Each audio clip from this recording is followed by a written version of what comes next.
Noon came. The fog didn't lift, but it did thin a bit to allow a pale yellow haze where the sun should have been. Although the passage of years had turned the post of captain of the watch into something rather shabby, it still meant that Vimes was entitled to a seat at official occasions. The pecking order had moved it, though, so that now he was in the lowest tier on the rickety bleachers between the master of the Fellowship of Beggars and the head of the Teachers Guild. He didn't mind that.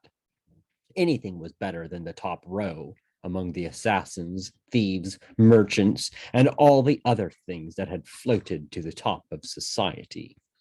He never knew what to talk about. Anyway, the teacher was restful company since he didn't do much but clench and unclench his hands occasionally and whimper. Something wrong with your neck, Captain, said the chief beggar politely as they waited for the coaches. What? Said Vimes distractedly. You keep on staring upward, said the beggar. Oh, no, nothing wrong, said Vimes. The beggar wrapped his velvet cloak around him. You couldn't by any chance spare? He paused, calculating a sum in accordance with his station. About $300 for a 12-course civic banquet, could you? No. Fair enough, fair enough, said the chief beggar amiably. He sighed. It wasn't a rewarding job, being chief beggar. It was the differentials that did for you. Low-grade beggars made a reasonable enough living on pennies, but people tended to look the other way when you asked them for a 16-bedroom mansion for the night. Vimes resumed his study of the sky. Up on the dais, the high priest of blind Io, who last night, by dint of elaborate ecumenical argument, and eventually by a club with nails in it, had won the right to crown the king, fussed over his preparations. But the small portable sacrificial altar by the small portable sacrificial altar, a tethered billy goat was peacefully chewing the cud and possibly thinking, in goat, what a lucky billy goat I am to be given such a good view of the proceedings. This is going to be something to tell the kids. Vimes scanned the diffused outlines of the nearest buildings. A distant cheering suggested that the ceremonial procession was on its way. There was a scuffle of activity around the dais as Lupine once chivied a scramble of servants who rolled a purple carpet down the steps. Across the square, among the ranks of Ankh Morpork's faded aristocracy, Lady Ramkin's face tilted upward. Around the throne, which had been hastily created out of wood and gold foil, a number of lesser priests, some of them with slight head wounds, shuffled into position. Vimes shifted in his seat, aware of the sound of his own heartbeat, and glared at the haze over the river, and saw the wings. Dear mother and father, wrote Carrot, in between staring dutifully into the fog. Well, the town is on fate for the coronation, which is more complicated than at home. And now I'm on duty. Now I'm on day duty as well. This is a shame because I was going to watch the coronation with Reet, but it does not do to complain. I must go now because we are expecting a dragon any minute, although it does not exist really. Your loving son, Carrot. P.S. Have you seen anything of Minty lately?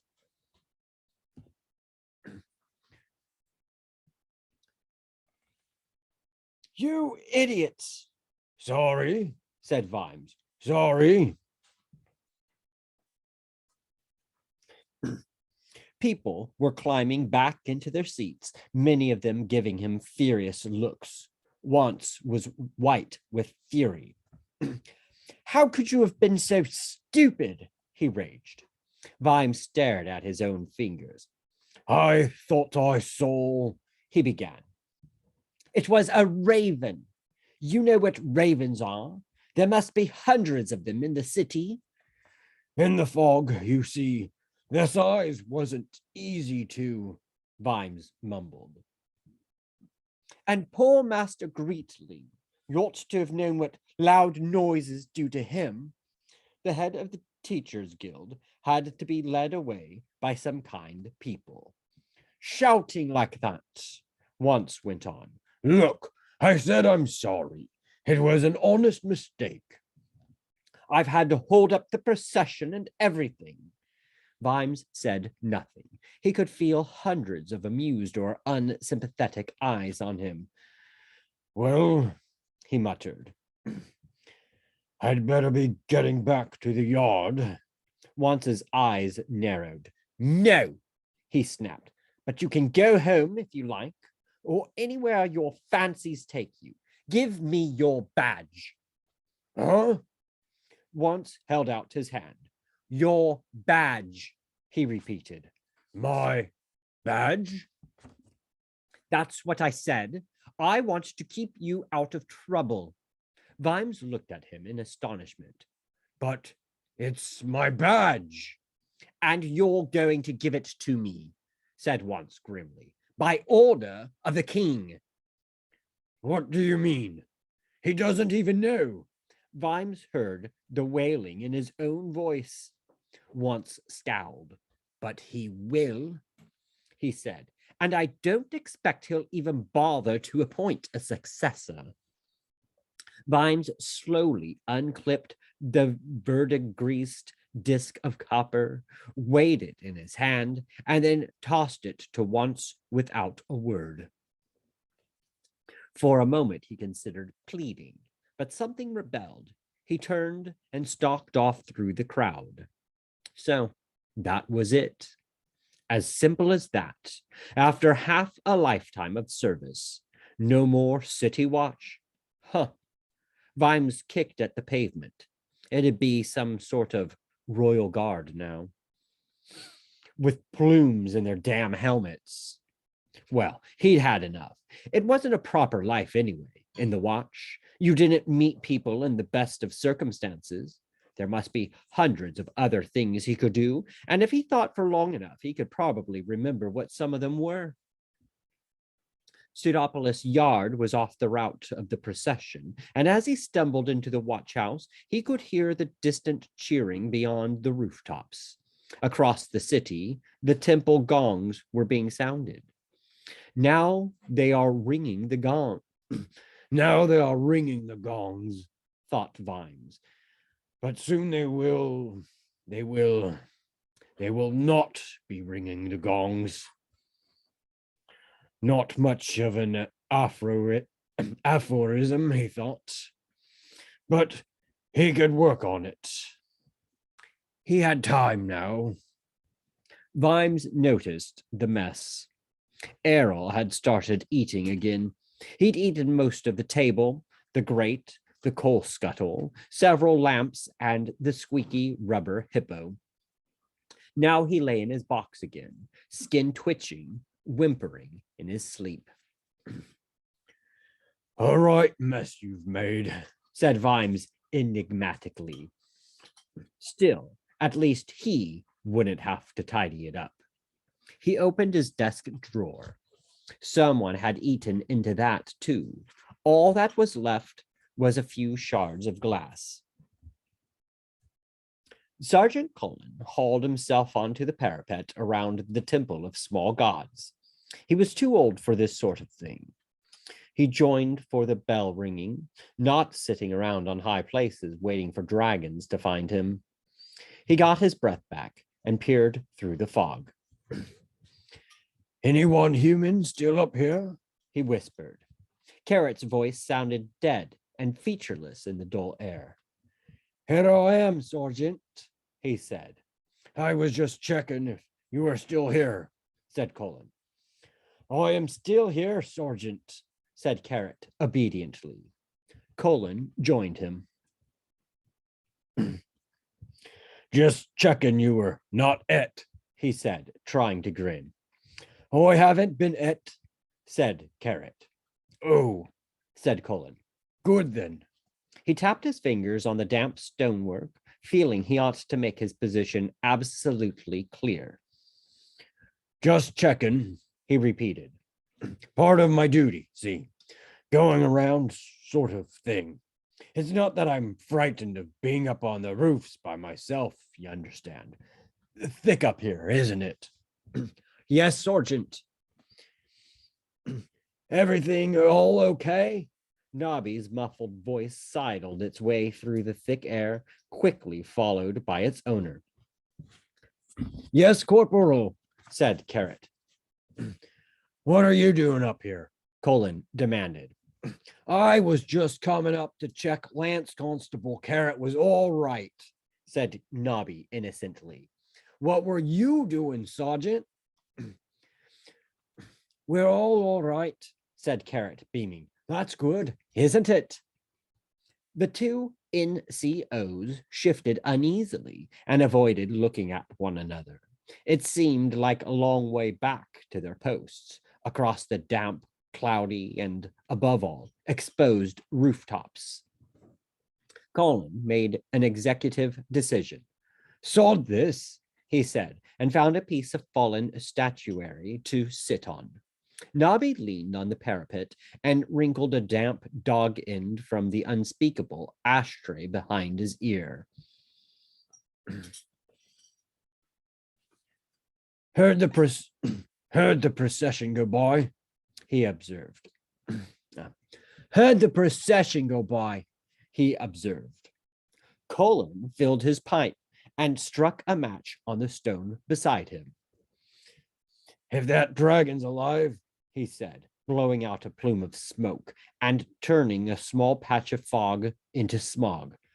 then it'll have got the hell away from here. I'm telling you, not the right sort of place for dragons. A city, He added, in the tones of someone doing a great job of convincing himself. it'll have gone off to somewhere where there's high places and plenty to eat. You mark my words. Somewhere Like the city, you mean? said Carrot. Shut up, Said the two in unison. chuck us the matches, Sergeant. Said Knobby. Colin tossed the bundle of evil yellow-headed lucifers across the leads. Knobby struck one, which was immediately blown out. Shreds of fog drifted past him. Wind's getting up, He observed. good. Can't stand this fog, Said Colin. What was I saying? You were saying the dragons will be miles away, Prompted Knobby. Oh, right. Well, it stands to reason, doesn't it? I mean, I wouldn't hang around here if I could fly away. If I could fly, I would be sitting on a roof on some manky old statue. If I could fly, I'd. What statue? Said Knobby, cigarette halfway to his mouth. This one, Said Colin, thumping the stone. and don't try to give me the willies, Knobby. You know, there's hundreds of moldy old statues up on small gods. No, I didn't, said Knobby. What I do know is they were all taken down last month when they re-leaded the roof. That's just a roof in the dome, and that's all. You have to take notice of little things like that, He added. when you're detectoring. In the damp silence that followed, Sergeant Colin looked down at the stone he was sitting on. It had a taper and a scaly pattern and a sort of indefinable tail-like quality. Then he followed its length up and into the rapidly thinning fog. On the dome of small gods, the dragon raised its head, yawned, and unfolded its wings. The unfolding wasn't a simple operation. It seemed to go on for some time as the complex biological machinery of ribs and pleats slid apart. Then, with wings outstretched, the dragon yawned, took a few steps to the edge of the roof, and launched itself into the air. After a while, a hand appeared over the edge of the parapet. It flailed around for a moment until it got a decent grip. There was a grunt. Carrot hauled himself back onto the roof and pulled the other two up behind him. They lay flat out on the leads, panting. Carrot observed the way that the dragon's talons had scored deep grooves in the metal. You couldn't help but noticing things like that. Hadn't, he panted, hadn't we better warn people? Colin dragged himself forward until he could look across the city. I don't think we need to bother, He said. I think you'll soon find out. The high priest of Blind Io was stumbling over his words. There had never been an official coronation service in Ankh-Morpork, as far as he could find out. The old kings had managed quite well with something on the lines of, "We hath got the crown, I faith, and we will kill any whoreson who tries to take it away by the Lord Airy." Apart from anything else, this was rather short. He'd spent a long time drafting something longer and more in keeping with the spirit of the times, and was having some trouble remembering it. He was also being put off by the goat, which was watching him with loyal interest. "Get on with it," once hissed from his position behind the throne. All in good time, The high priest hissed back. this is a coronation, I'll have you know. You might try to show a little respect. "Of course I'm showing respect. Now get on." There was a shout off to the right. Once glared into the crowd. "It's that Ramkin woman," he said. "What's she up to?" People around her were chattering excitedly now, fingers pointing all the same way, like a small fallen forest. There were one or two screams, and then the crowd moved like a tide. Once looked along the wide street of small gods. It wasn't a raven out there. Not this time. The dragon flew slowly, only a few feet above the ground, wings sculling gracefully through the air. The flags that crisscrossed the street were caught up and snapped like so much cobweb, piling up on the creature's spine plates and flapping back along the length of its tail. It flew with head and neck fully extended, as if the great body was being towed like a barge. The people on the street yelled and fought one another for the safety of doorways. It paid them no attention. It should have come roaring, but the only sounds were the creaking of wings and the snapping of banners. It should have come roaring. Not like this, not slowly and deliberately, giving terror time to mature. It should have come threatening, not promising. It should have come roaring, not flying gently to the accompaniment of the zip and zing of merry bunting. Vimes pulled open the other drawer of his desk and glared at the paperwork, such as there was of it. There wasn't really much in there that he could call his own. A scrap of sugar bag reminded him that he now owed the tea kitty 6 pence. Odd. He wasn't angry yet. He would be later on, of course. By evening, he'd be furious, drunk and furious, but not yet. Not yet. It hadn't really sunk in, and he knew he was just going through the motions as a preventative against thinking. Errol stirred sluggishly in his box, raised his head, and whined. What's the matter, boy? Said Vimes, reaching down. Upset stomach? The little dragon's skin was moving as though heavy industry was being carried on inside. Nothing in Diseases of the Dragon said anything about this. From the swollen stomach came sounds like a distant and complicated war in an earthquake zone. That surely wasn't right. Sybil Rampkin said you had to pay great attention to a dragon's diet, since even a minor stomach upset would decorate the walls and ceilings with pathetic bits of scaly skin. But in the past few days, well, there had been cold pizzas and the ash from Knobby's horrible doggins, and all in all, Errol had eaten more or less what he liked, which was just about everything to judge by the room, not to mention the contents of the bottom drawer. We really haven't looked after you very well, have we? Said Vimes. Treated you like a dog, really? He wondered what effect squeaky rubber hippos had on the digestion. Vimes became slowly aware that the distant cheering had turned to screams.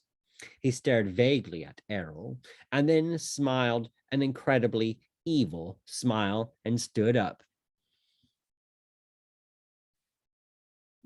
There were sounds of panic and the mob on the run.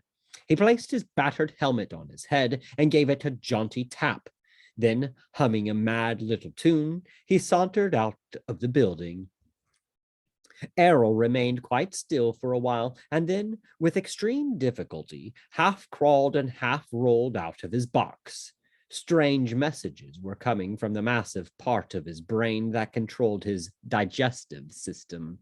It was demanding certain things that he couldn't put a name to. Fortunately, it was able to describe them in minute detail to the complex receptors in his enormous nostrils. They flared, subjecting the air of the room to an intimate examination. His head turned, triangulating. He pulled himself across the floor and began to eat, with every sign of enjoyment, Carrot's tin of armor polish.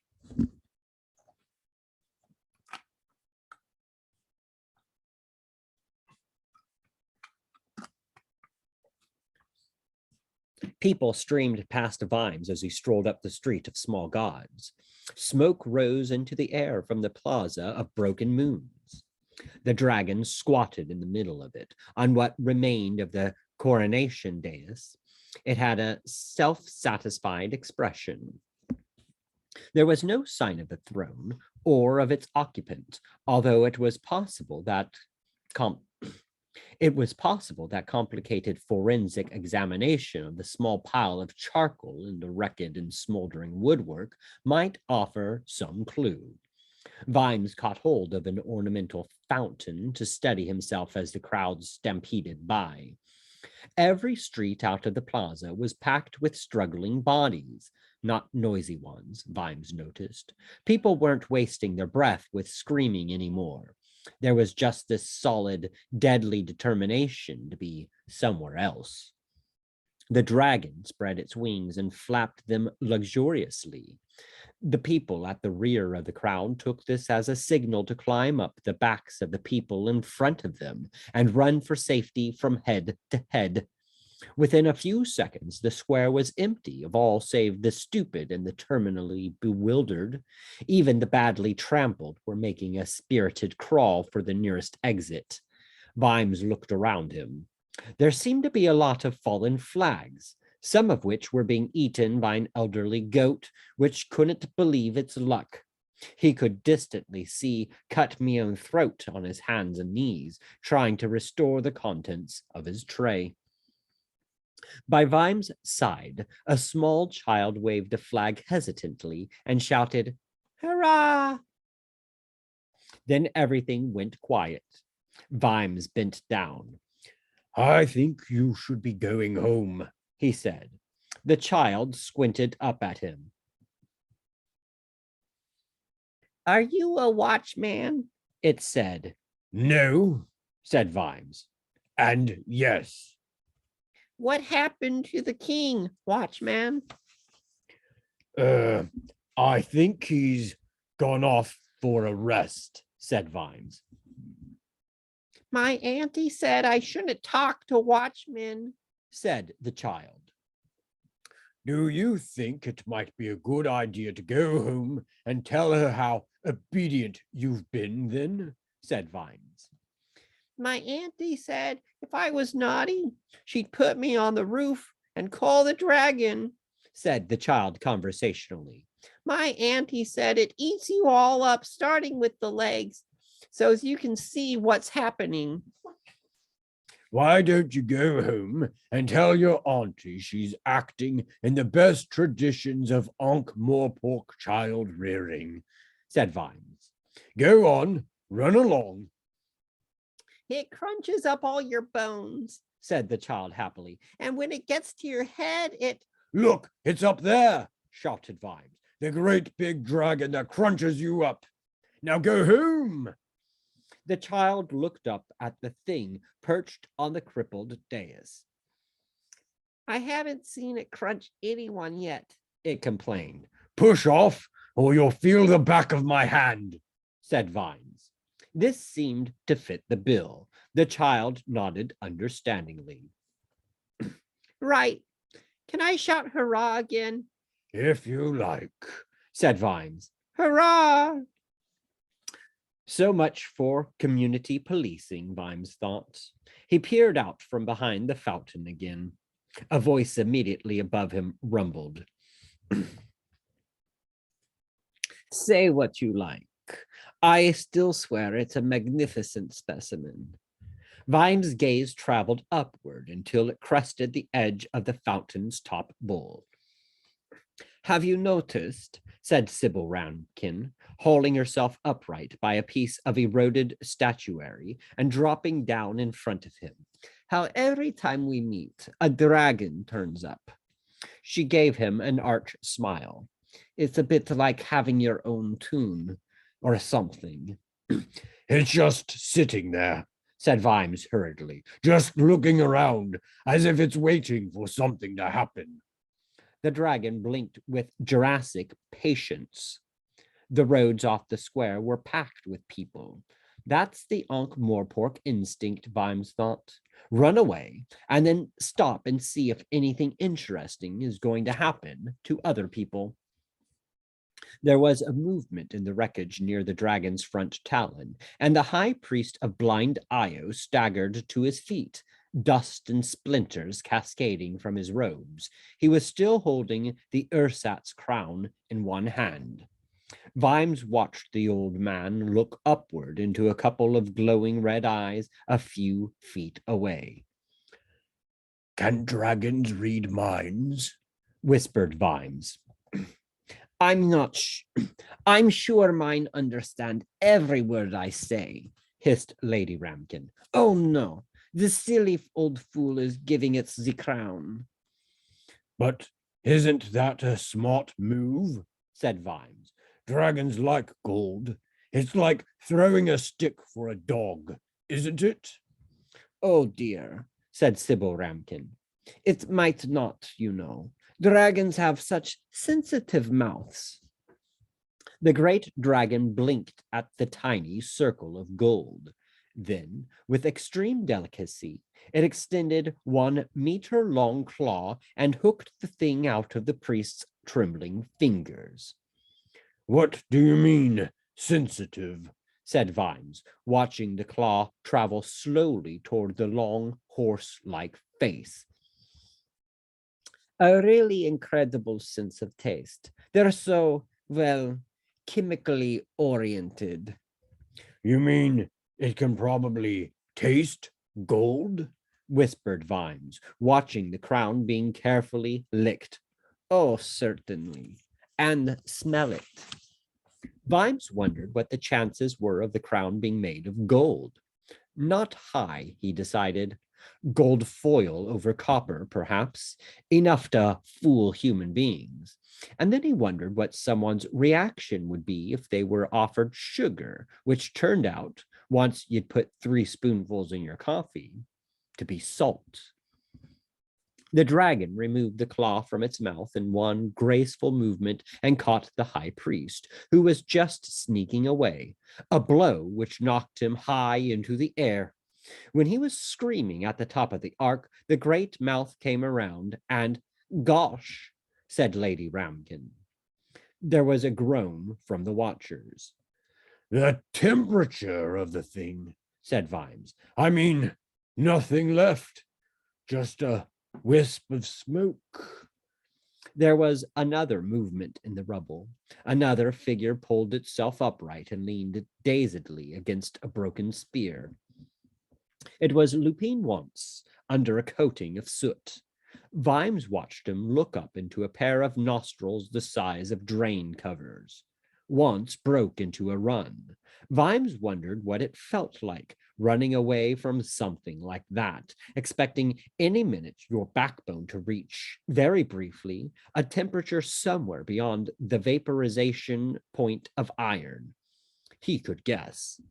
Once made it halfway across the square before the dragon darted forward with surprising agility for such a bulk and snatched him up. The Talon swept on upward until the struggling figure was being held a few feet from the dragon's face. It appeared to examine him for some time, turning him this way and that, then moving on its 3 free legs and flapping its wings occasionally to help with its balance. It trotted away across the plaza and headed toward what once had been the patrician's palace, to what once had been the king's palace too. It ignored the frightened spectators, silently pressing themselves against the walls. The arched gateway was shouldered aside with depressing ease. The doors themselves, tall and iron-bound and solid, lasted a surprising 10 seconds before collapsing into a heap of glowing ash. The dragon stepped through. Lady Ramkin turned in astonishment. Vimes had started to laugh. There was a manic edge to it, and there were tears in his eyes, but it was still laughter. He laughed and laughed until he slid gently down the edge of the fountain, his legs splaying out in front of him. Hooray! Hooray! Hooray! He giggled, almost choking. What on earth do you mean? Lady Ramkin demanded.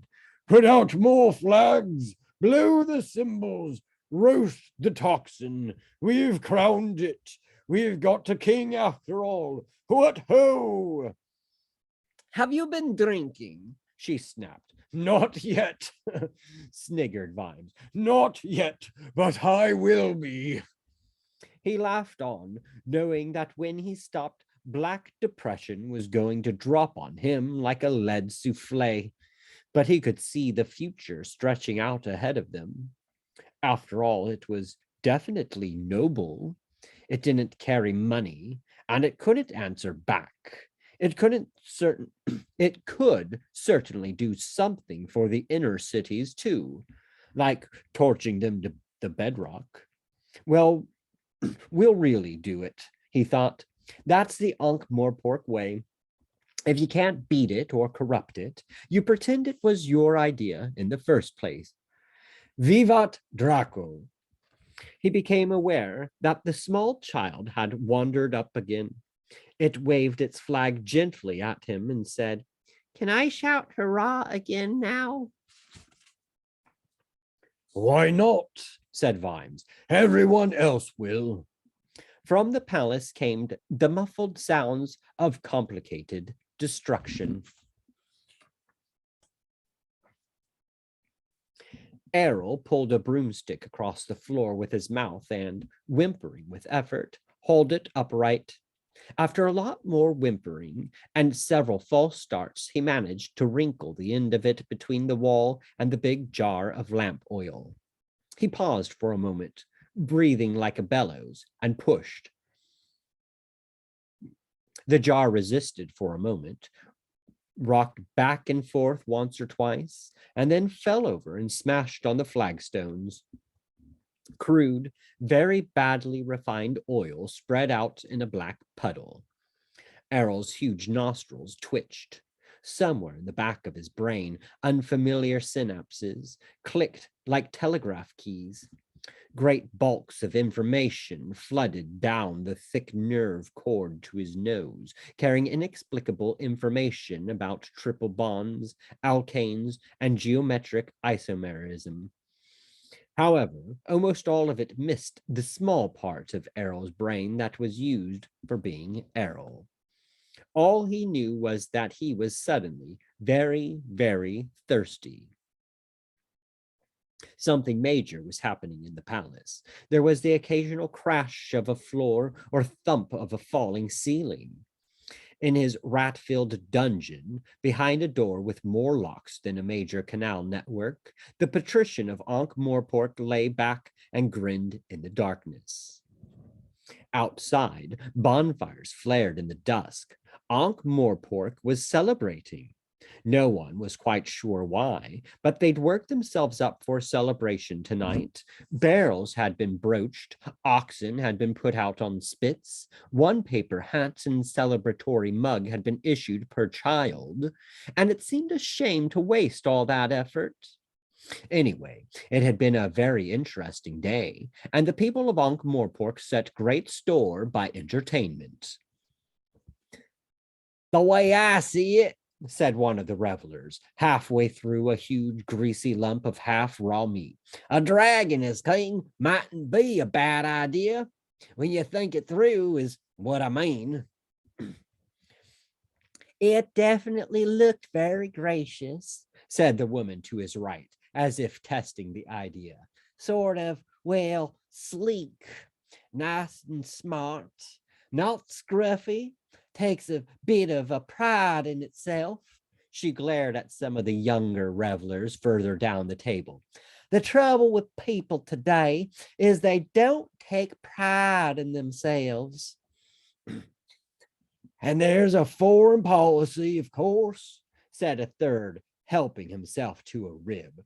When you come to think about it, what do you mean? Diplomacy, said the rib eater flatly. They thought about it, and then you could see them turning the idea around and thinking about it the other way in a polite effort to see what the hell he was getting at. Don't know, said the monarchical expert slowly. I mean, your actual dragon, it's got these basically two sort of ways of negotiating, hasn't it? I mean, it's either roasting you alive or it isn't. Correct me if I'm wrong, he added. That's my point. I mean, let's say the ambassador from Clatch comes along. You know how arrogant that lot are. Suppose he says, we want this, we want that, we want the other thing. Well, he said, beaming at them, what we say is shut your face unless you want to go home in a jar. They tried out this idea for mental fit. It had that certain something. They've got a big fleet, Clatch, said the monarchist uncertainly. Could be a bit risky roasting diplomats. People see a pile of charcoal come back on the boat. They tend to look a bit askance. Oh, then we say, ho there, Johnny Clatchian, you know like 'em. Big fella lizard belong sky baked mud hut belong you pretty damn chop chop. Yeah, we could really say that. Why not? And then we say, send plenty tribute, toot sweet. I never did like them Clatchians, said the woman firmly. The stuff they eat, it's disgusting. And gabbling away all the time in the heathen lingo. In the shadows, a match flared. Vimes cupped his hand around the flame, sucked on the foul tobacco, tossed the match into the gutter, and slouched off down the damp, puddle-punctuated alley. If there was anything that depressed him more than his own cynicism, it was that quite often it still wasn't as cynical as real life. We've got along with the other guys for centuries, he thought. Getting along has practically been all our foreign policy. Now I think I've just heard us declare war on an ancient civilization that we've always got along with, more or less, even if they do talk funny. And after that, the world, what's worse, will probably win.